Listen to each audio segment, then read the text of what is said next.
Welcome to Peace Puzzles Season 2, Preparing to Negotiate Peace. I'm Katie from PILPG, and in this season, we're diving into the critical steps you should take before stepping into peace negotiations.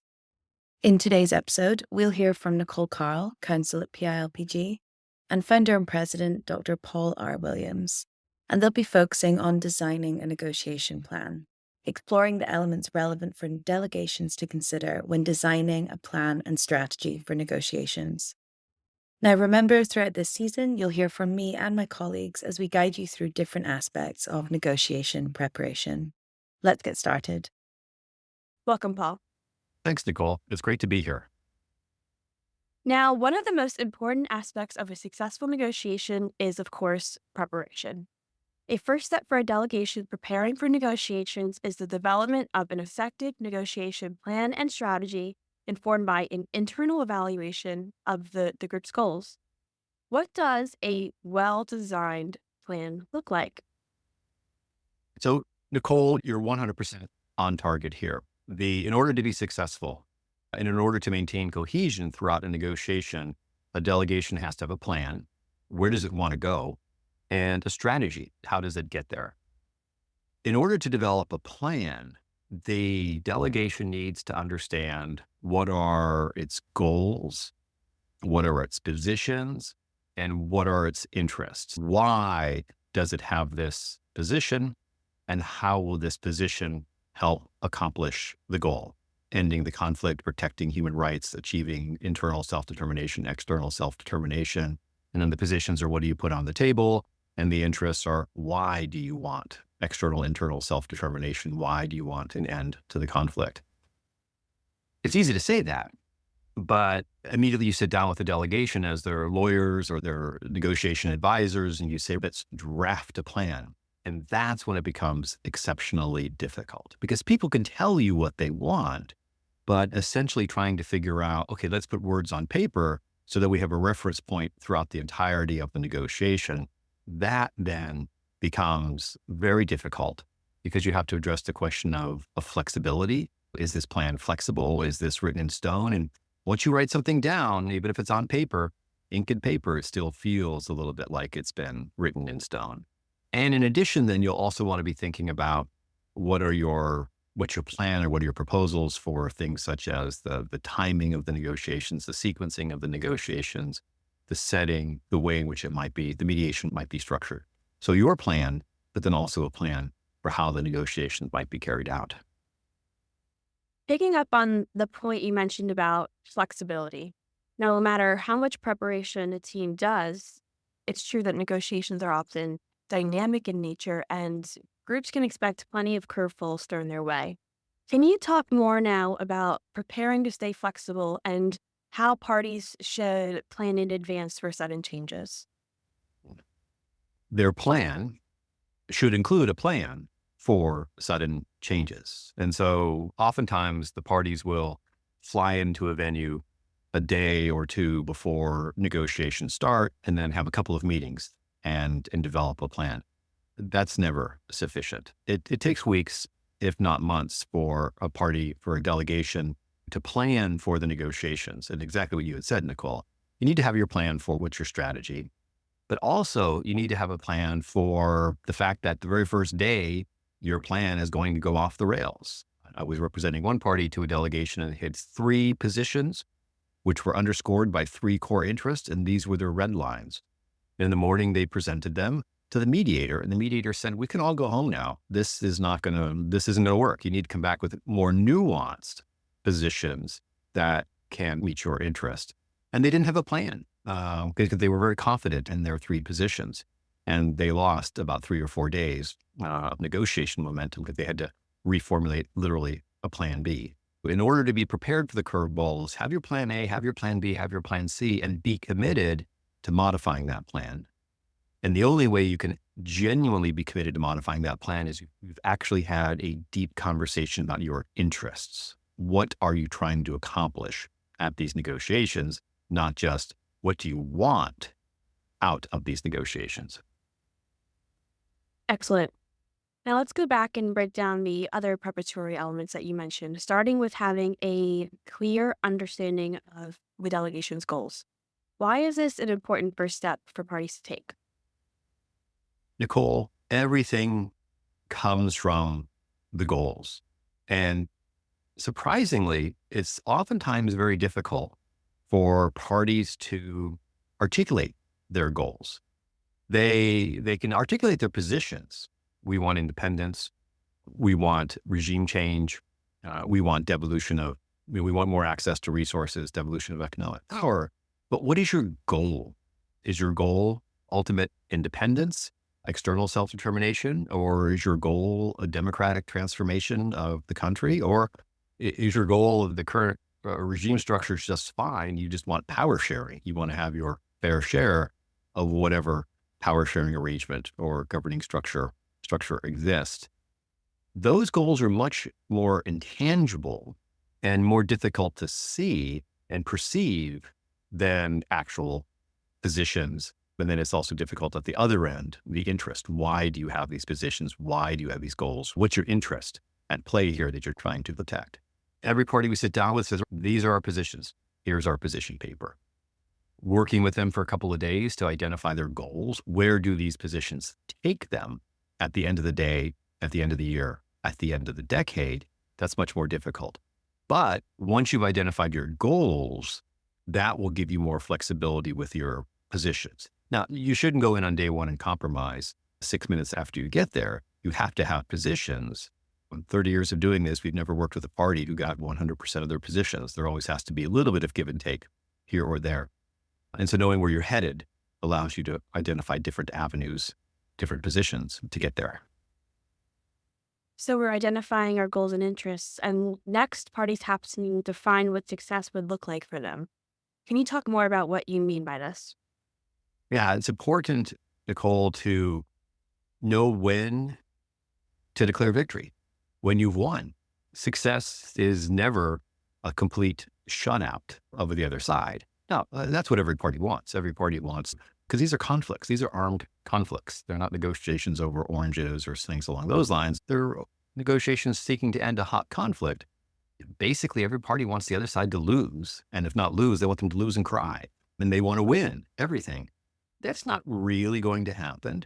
But at what point do you win enough that it's success?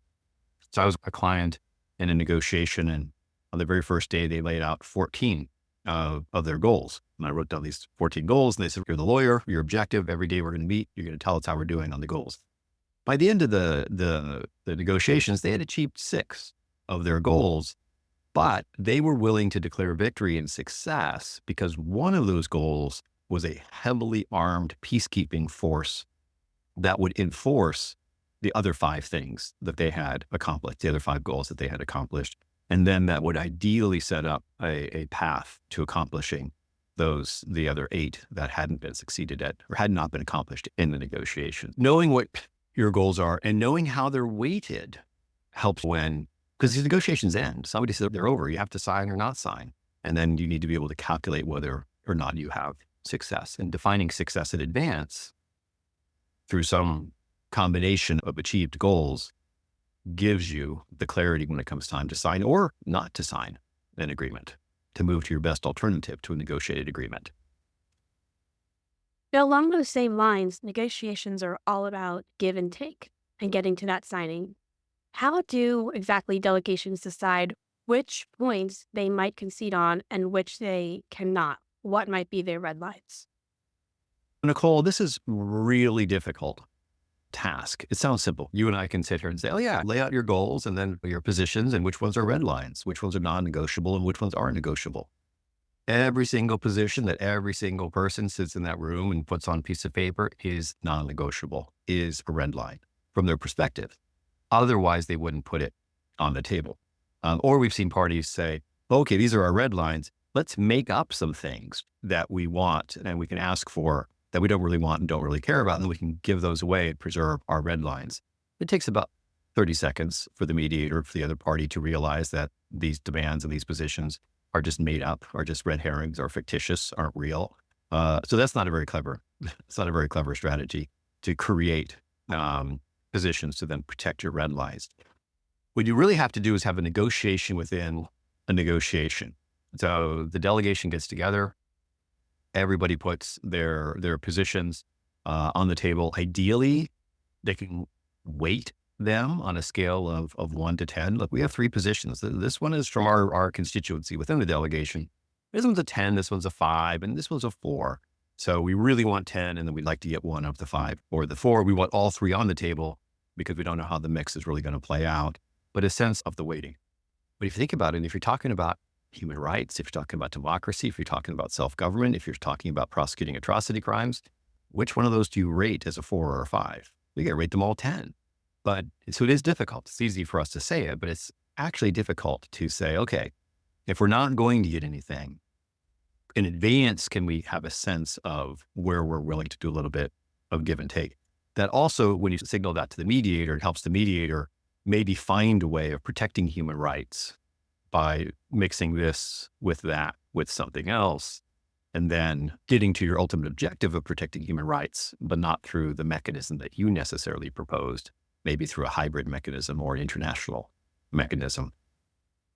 And then when you do have red lines, stick to those red lines, because once the delegation concedes on a red line that it told its constituents within the delegation it would not concede on, that will generate chaos within a delegation. I would mention that this is particularly difficult in heterogeneous delegations that are inclusive, include the political parties, civil society, women, and youth. You're going to have a whole mix of red lines, and you're going to have to prioritize them among the delegation's overall position that it puts on the table. Now, the authoritarian regime on the other side of the table doesn't really have that problem.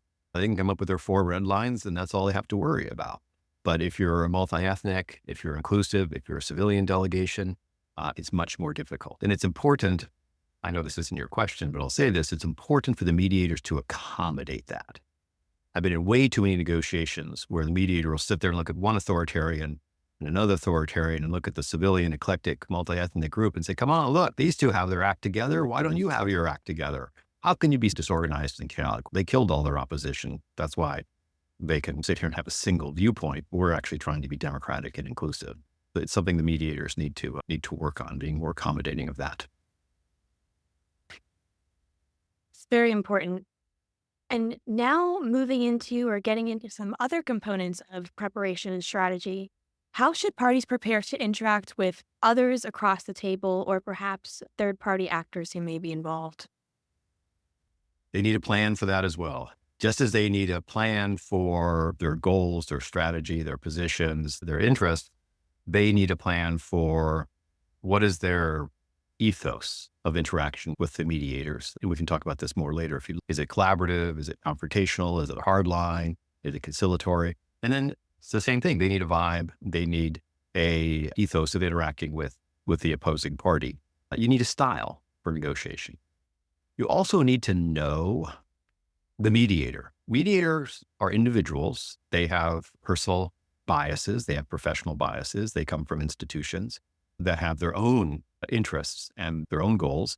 It's pretty clear what they are, but the party should be aware of that. Now, I was working with one party and they were very surprised. It was a self-determination movement, and the mediator had led a national liberation movement.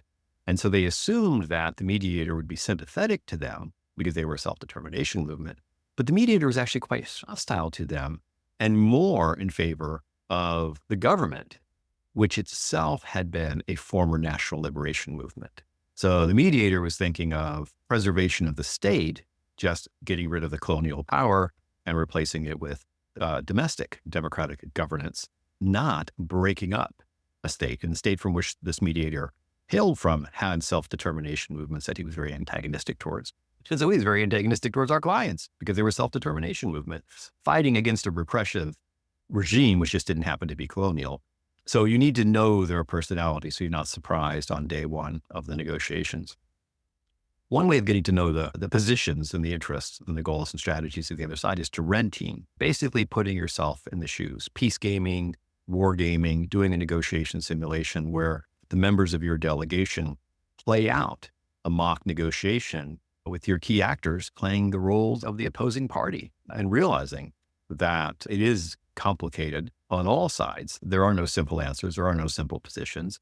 And then you have an empathetic sense, which then makes you better at accomplishing your own objective because you understand what's driving the other side and what tactics, strategies, and tricks the other side may deploy during the negotiations. All right. And now we discussed the various elements of internal preparation as well as preparation to interact with others. What else should parties be considering when designing their negotiation plans? So once you have your strategy, your plan, and once the other side's strategy and plan, and you've done some background on the meteor, you need to know the issues. Positions are not understanding of the issue. And parties will oftentimes confuse that. We'll say, okay, there's natural resources. Yes, we want fair and equitable allocation of natural resources. That is our position.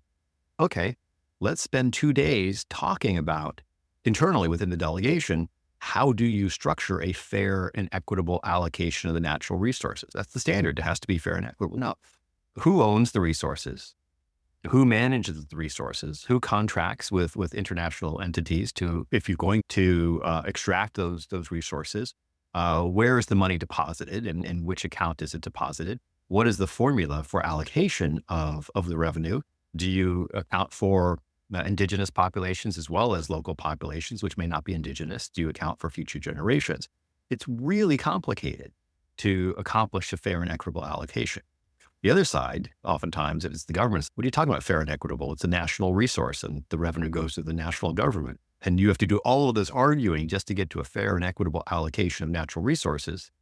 And then you have to write a 6-page annex explaining how you're going to ensure that it's fairly and equitably allocated. Same thing with atrocity crime prosecutions. Yep, people who commit atrocity crimes should be held accountable. Great. Where, when, how, by whom? And those most responsible for the most serious crimes, everybody, is corruption an atrocity crime? Not technically, but oftentimes people like to wrap that in together. Human rights provisions get wrapped into atrocity crimes. You need different systems for atrocity crimes, corruption, and human rights violations. So it's important for the delegation members to become exceedingly knowledgeable about the substance of these issues that they'll be negotiating. And our experience has been that most of the clients that we've worked with are incredibly intelligent, incredibly skilled in areas completely unrelated. We've worked with the chief of delegation who was a cardiologist, a chief of delegation who was an investment banker, a chief of delegation who was a dentist, a chief of delegation who was an industrial engineer. They were all highly proficient in their field of expertise, but none of them had done peace negotiations before or designed atrocity crime mechanisms or designed truth commissions or mechanisms to prosecute atrocity crimes. So it's really important to have members of your delegation who are technically skilled in these issues so that you can achieve success via your strategy and your plan.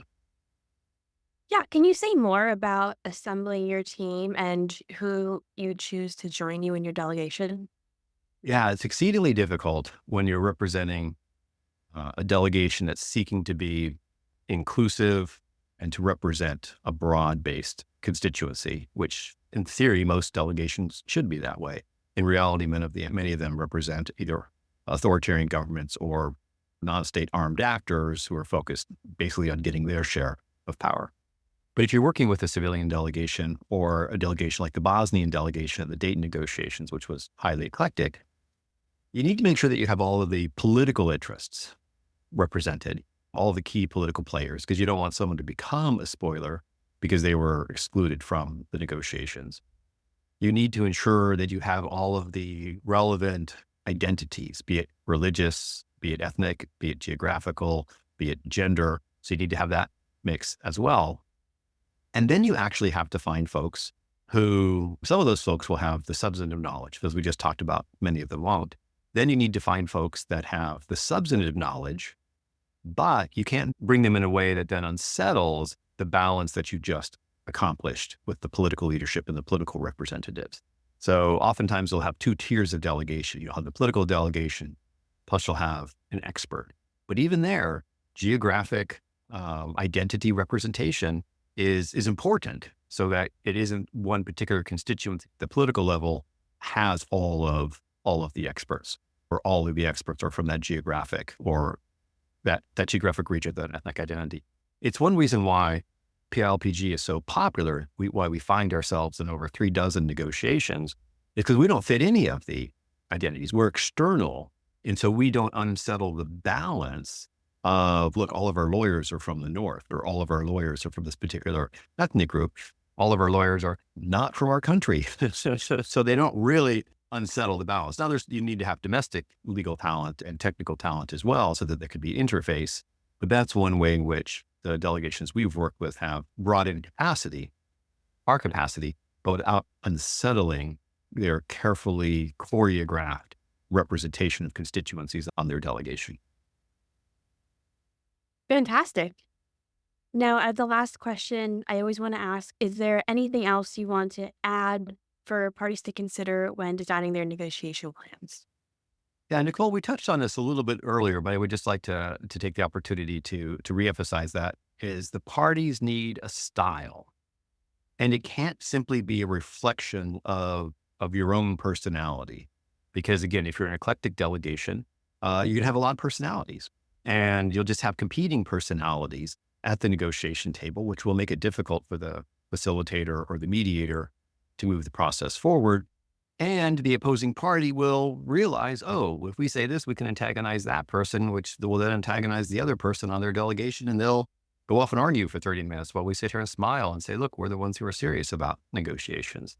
So you need to actually develop a utilitarian approach to the negotiations, figure out which style is going to be most effective, and then get all of your members on the delegation to move forward with that same style. Now, of course, you could signal to have one member do a back channel. You could signal that another member, upon invitation from the chair, can be emotional or can be disruptive if you need that. But it shouldn't be the personality of that person. You should find the most chill, relaxed person to be the one who's disruptive. But if you don't agree, are we going to be accommodating, or are we going to be aggressive? Are we going to be assertive? Or are we going to reflect our eclectic nature of our delegation at every single meeting and emphasize that and showcase that? Or are we going to streamline it in a particular way? It's really difficult to agree upon a style, but having an effective style is literally worth its weight in gold when it comes to negotiations, managing the mediator, managing the media, and effectively dealing with the party sitting across the table. All right. And with that, I believe you've covered all of the elements of designing a negotiation plan. Thanks, Nicole. It was a pleasure.